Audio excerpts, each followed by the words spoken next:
n'est pas compatible avec la réalité, ce qui est bien dommage. Mais du coup, ce que fait l'Union européenne, c'est qu'elle essaye de changer la réalité, pour transformer la réalité pour qu'elle soit conforme à l'idéologie. Mais ça marche mal.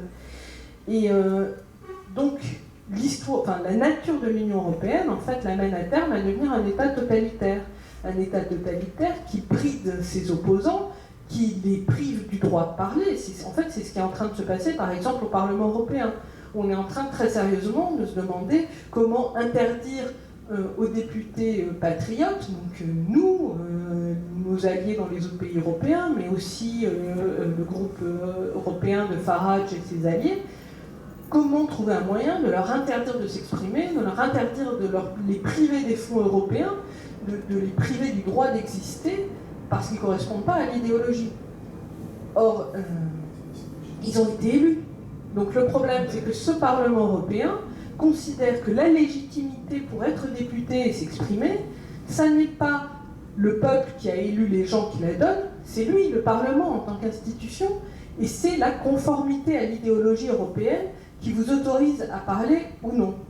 Et donc là, on n'est plus du tout en démocratie. Quand c'est la conformité à l'idéologie qui vous donne le droit de parler, d'exister, on est totalement on est dans un État totalitaire. Donc la seule chose qui nous protège un peu, c'est que l'Union européenne n'a pas de charte, contrairement à l'Union soviétique, et donc n'a pas les moyens de coercition qui lui permettraient d'imposer par la force. Voilà. Mais elle ne les a pas encore. C'est pas vous vous inquiétez. Donc, en conclusion, je voudrais vous citer une phrase assez éclairante. C'est un Britannique, c'est un député britannique en 2003. Il commentait en fait il commentait le référendum de 1975, qui est le premier référendum que les Britanniques ont fait. Donc le gouvernement les avait fait rentrer dans l'Union européenne, dans la communauté économique européenne à l'époque, et 2 ans plus tard, ils ont eu un référendum, est-ce qu'on reste, est-ce qu'on sort, est-ce que c'est bien, est-ce que c'est mal. À cette époque-là, ils ont voté pour rester. Et donc en 2003, le Tom Benton commentait ainsi, il disait « En 1975, j'ai fait campagne en tant que candidat conservateur à un poste de député en faveur du oui au référendum qui nous maintenait dans la CE. Rétrospectivement, il est particulièrement clair que j'ai fait campagne au nom d'un prospectus tellement erroné que si la question avait été une offre d'assurance, je serais désormais la cible de poursuites judiciaires. » Voilà. Et ça, c'était en 2003. Donc vous voyez bien qu'avec des gens...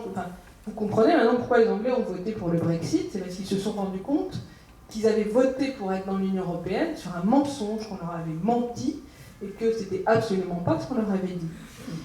Et là, on arrive, donc avec le Brexit et avec tout ce qui se passe, on arrive à un tournant de l'histoire, je pense, c'est-à-dire que la mondialisation libérale, qui était partie complètement, jusqu'au bout de sa logique, parce que le mur de Berlin étant tombé et l'URSS ayant disparu, il n'y avait plus d'ennemis, donc voilà, c'était la victoire triomphale du libre-échange, et donc il n'y a plus de limite à rien. Mais on s'aperçoit qu'en fait, cette mondialisation, elle n'a pas fait que des heureux, il y a des gagnants, il y a des perdants. Dans les pays occidentaux, il y a beaucoup de perdants, et ces perdants commencent à se dire que peut-être quelque part, on leur a menti, et que tout ça ne se passe pas si bien qu'on leur avait dit que ça se passerait. Il nous reste encore, pour le moment, le bulletin de vote. On peut encore voter. On peut encore essayer de faire changer les choses en votant comme il faut, et en votant pour les candidats qui ont compris que d'abord le peuple avait le droit de décider lui-même de son destin, qui ont compris que l'Union européenne n'était pas un allié et n'avait pas forcément des buts qui étaient dans l'intérêt des Français. Et aujourd'hui, on a même une candidate qui a la possibilité d'être élue, qui a vraiment la possibilité de faire changer les choses et de rendre à la France son indépendance par rapport à l'Union européenne pour qu'elle retrouve son destin de nation et pour que les Français retrouvent leur destin de peuple. Et je pense que ce destin n'est pas d'être fondu dans une espèce de magma européiste qui, de toute façon, à mon avis, a une espérance de vie limitée. Voilà. Je vous remercie.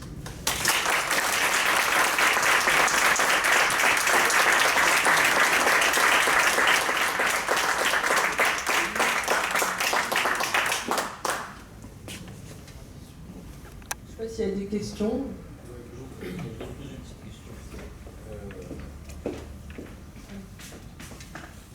Non, je vais essayer de parler fort, hein, c'est bon. Oui, voilà. Non, c'est pas grave, je parle fort. Voilà ce que je voulais dire. À l'origine de l'Union européenne, les États-Unis ont pris une part importante au point de vue idéologique.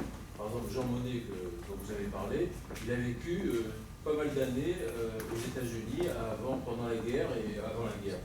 Donc les Américains ont plus ou moins favorisé, et même beaucoup favorisé, la création de l'Union européenne.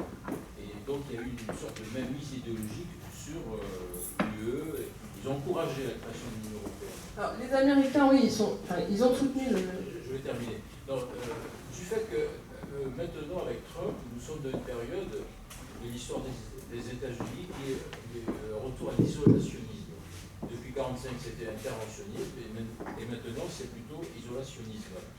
Ça fait vaciller, en quelque sorte, les fondements de quelque part de l'Union européenne, puisque idéologiquement, ils sont abandonnés en quelque sorte par leurs frères américains. Qu'est-ce que ça peut comment dire, occasionner? Comment est-ce qu'ils perçoivent ce phénomène-là? C'est vrai que c'est déstabilisant pour l'Union européenne, perdre le grand ami américain. C'est un peu déstabilisant, mais c'est pour ça que vous voyez apparaître des titres comme Angela Merkel est le nouveau leader du monde libre. Mais c'est pas un titre que j'ai inventé, hein, je l'ai vu, sérieusement. Donc, l'Union européenne a acquis une certaine autonomie vis-à-vis des États-Unis. C'est pas non plus le 51e État des États-Unis. Donc ça les perturbe, mais pour le moment, ils voient ça comme une aberration de l'histoire qui ne durera pas. Parce que s'ils voyaient ça comme un mouvement de l'histoire et un changement de modèle économique, social et mondial, ils seraient obligés de se remettre en cause eux-mêmes. Donc pour eux, c'est une aberration, parce que les Américains sont des crétins, voilà, comme tous les peuples. Et donc, malheureusement, on les a fait voter, c'est bien dommage. Et évidemment, ils n'ont pas élu la bonne personne, parce qu'on ne peut pas compter sur les peuples pour faire les bons choix.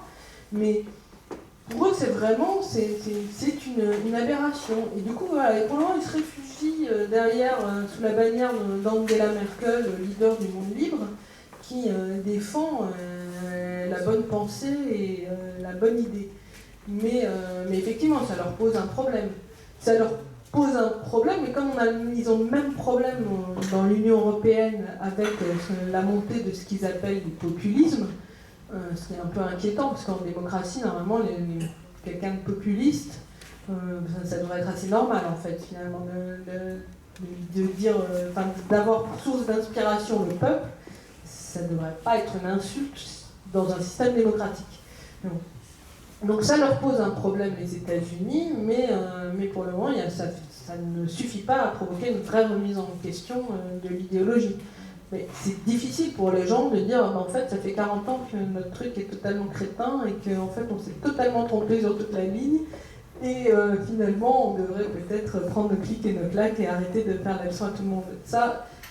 Ça arrive assez rarement que les gens fassent une remise en question aussi fondamentale.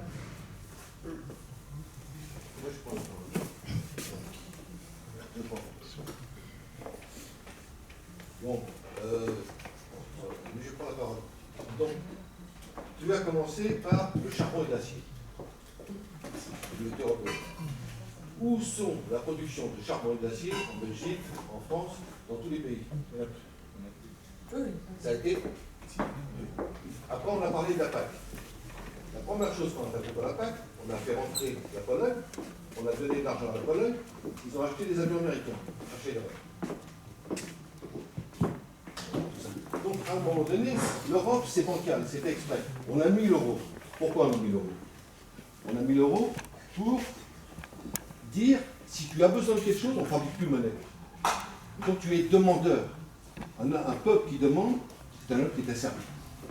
Ça, c'est vrai. D'ailleurs, on l'a bien vu en Grèce, quand Tsipras a fait son référendum qu'il a gagné contre la politique d'austérité, 3 jours après, il était obligé de dire oui, parce qu'en fait, et ça, c'est intéressant, ça c'est dans le fameux livre « Un président ne devrait pas dire ça ». On ne sait pas si c'est vrai ou pas, mais ce qu'ils disent dans ce livre, c'est que Hollande dit que Tsipras avait parfaitement l'intention de sortir de l'euro, voire de l'Union européenne, peu importe, mais que il n'avait pas d'imprimerie en Grèce pour imprimer des billets. Donc il n'avait pas les moyens d'avoir une monnaie. Et qu'il a demandé à Poutine, et que Poutine a dit non. Ce qui montre d'ailleurs aussi que l'euro ne renforce pas, parce que Poutine, s'il s'était dit « moi ça va faire mes affaires, que eux soient en plein éclatement de l'euro, ça va être le bazar en Europe et moi j'aurai les mains libres », il n'avait pas de raison de ne pas le faire. Donc s'il ne l'a pas fait, c'est qu'il considère qu'on est englué dans une crise de l'euro dont on ne pourra jamais sortir parce que les problèmes sont structurels, et ça l'arrange aussi. Parce que Vladimir Poutine, il défend les intérêts de la Russie, et il a raison, il est président russe, il défend la Russie. Donc il a considéré que l'intérêt de la Russie, c'était pas de faire éclater l'euro, ce qui devrait nous poser question, parce qu'il n'a pas non plus de raison de défendre nos intérêts à nous. Après, tu nous as parlé de la Yougoslavie. La Yougoslavie. Pourquoi il y a beaucoup d'armes en Yougoslavie? Parce que Tito a toujours eu peur des Russes. Donc il a stocké des armes dans les montagnes, des millions et des millions d'armes. Nous, on a fait la guerre à la Yougoslavie, donc maintenant les armes sont dans diverses communautés. Donc elles arrivent en Europe. Il y a plein de choses qui a été organisées et qui est contre l'Europe. Mais nous on nous fait du gavage, même pour l'agriculture. L'agriculture, tu avais 60 hectares après la guerre, tu sortais avec des louis d'or, maintenant tu as 250 hectares, et tu sors avec des dettes. Chercher l'Europe. Un homme, ça a besoin de quoi? 3 minutes pour respirer, 3 jours sans boire, 30 jours sans manger. C'est simple. S'il n'a pas ça, une de ces 3 parties, il meurt. Oui, c'est vrai. Et puis l'agriculture, c'est quand même manifeste. On continue à nous dire que la PAC, c'est merveilleux, indispensable, alors que ça fait 60 ans qu'elle existe et qu'elle a réduit les agriculteurs à être des assistés. Et des assistés en plus qui souffrent et qui se suicident massivement parce qu'on les assiste mais si mal et en les culpabilisant tant que c'est insupportable. C'est quand même l'échec le plus scandaleux, je pense, d'une politique publique depuis longtemps. Les maudits. Mais parle tout fort. Parle tout fort. Non, mais s'il n'y a plus de pile, Ça va fonctionner, des fois ça fonctionne. Donc ce que je voulais dire, c'est que on ne peut pas attendre d'eux qu'ils lâchent l'affaire, dans la mesure où, bien entendu, c'est toute une génération d'hommes politiques dans tous les pays européens qui disparaît. Et on ne peut pas demander aux gens de se faire harakiri. Mais ils ne peuvent pas le faire. Pas au Japon. Ils ne peuvent pas le faire. Ils sont en Donc, limitation. Ils sont en lévitation. Mais par ailleurs, on vit une période historique extrêmement quand même intéressante parce que Andrew Jackson en 1820, il disait nous égalerons les succès de Rome grâce à notre capacité à nous prévaloir du libre-échange. D'accord. On voit que là, il y a quand même un bouleversement avec Trump qui est extrêmement important. Et sur le plan de l'Europe, ça a aussi une incidence très grande, tu le signalais tout à l'heure, et je crois que ça a encore une incidence encore plus grande, dans la mesure où l'Europe s'est développée, Eisenhower en 1951, il dit « rien ne ferait plus plaisir aux États-Unis que la construction d'une Europe unie ». En 1951, ils ont été quand même extrêmement, comme tu sais très bien, extrêmement sur le berceau de l'Europe pour cette construction de l'Union européenne. Et le changement qui s'opère aujourd'hui, ça veut dire que l'Union européenne s'est développée sous les ailes d'une Amérique empire. Jamais l'Amérique était aussi puissante que dans les années 90, hein, c'était quand même l'acmé de la puissance américaine, et c'est à ce moment-là que l'Europe s'est développée davantage. Aujourd'hui, il y a un grand point d'interrogation qui vise, à mon avis, à affaiblir quand même l'Europe au niveau de sa démarche. Parce que l'Europe, c'est comme le communisme, c'est jamais fini. Hein. C'est toujours en devenir. On n'a jamais un moment donné où on dit, bah, ça y est, c'est fini l'Europe. C'est jamais fini. C'est toujours des pays qui rentrent dans l'Europe sans arrêt. Et c'est comme l'Union soviétique, l'Europe, c'est que si ça ne marche pas, c'est qu'il n'y en a pas assez. Voilà. C'est ça fondamentalement. Et c'est là qu'on rejoint sur deux logiques qui sont similaires alors qu'on a deux idéologies qui sont opposées. Et si l'Europe a été défendue par les États-Unis depuis ses débuts, c'était aussi parce qu'ils voulaient un bloc uni face au bloc de l'Est.